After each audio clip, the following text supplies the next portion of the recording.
To subsection 1 appointment of first director. First point है कैसे manner of appointment, क्योंकि 151 sub clause 1 को इस तरीके से याद करो शॉर्ट ट्रिक में, लाइक नेम इन आर्टिकल। जो भी फर्स्ट डायरेक्टर का नेम लिखा है आर्टिकल में, वो article provides the manner of appointment of the first director. If article is silent then regulation 60 of table F follow. Name decided by majority of subscribers to the memorandum. And if article excludes table F, then section 52 one subscriber to the memorandum who are individual first director. Okay. इसका fourth का meaning क्या होता है कि no name in article and exclude table F. इसको वापस से repeat करते हैं। आर्टिकल में नेम दिया है, आर्टिकल में मैनर ऑफ अपॉइंटमेंट दिया है। इफ़ आर्टिकल साइलेंट, मतलब फर्स्ट और सेकंड पॉइंट फुलफिल नहीं होता, इफ़ आर्टिकल इज साइलेंट तो टेबल एफ में जाने का। रेगुलेशन 60 के हिसाब से जो टेबल एफ दिया है, name decide by majority of the subscriber to the memorandum. Okay. And if table F excludes means if article excludes table F, then जो सब्सक्राइबर टू द मेमोरेंडम होंगे who are individual shall be deemed to be the first director. Okay. अब section 152(2) क्या बोलता है? Every director appoint इन GM. बस एक ही sentence में हो गया काम।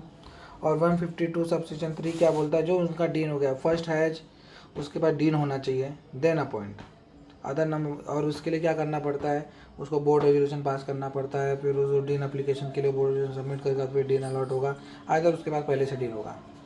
उसको DIR 8 सबमिट करना पड़ता है कि वो is not disqualified because suppose every person proposed to be appointed as a director by the company in general meeting और otherwise shall furnish his director identification number means DIN और such other number as may be prescribed under section 153 okay and declaration DIR 8 then that he is not disqualified to become a director under this act. ये meaning है 152 subsection 4 का। 152(5) okay.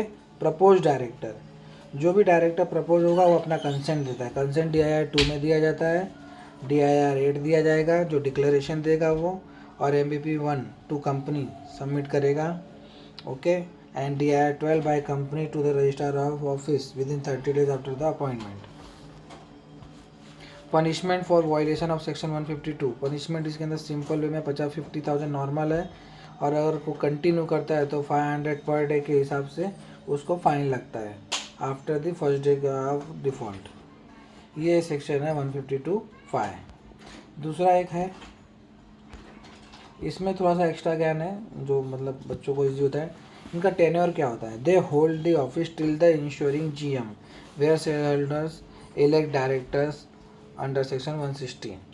समझ गए? मतलब उसमें appoint होता है, या तो उसको ही कंटिन्यू करेंगे, नहीं तो फिर किसी दूसरे को अपॉइंट करेंगे। They can be appointed in the GM by share holders as a regular director by the following section 160। यही है, इसके अंदर पॉइंट्स खत्म हुआ है, 152 हो गया। अब हम लोग नेक्स्ट वीडियो में इसमें जाएंगे और उसको बनाएंगे, जैसे कि 152 6 एंड 7 में बताया गया है कि retiring and rotational directors. Okay, bye.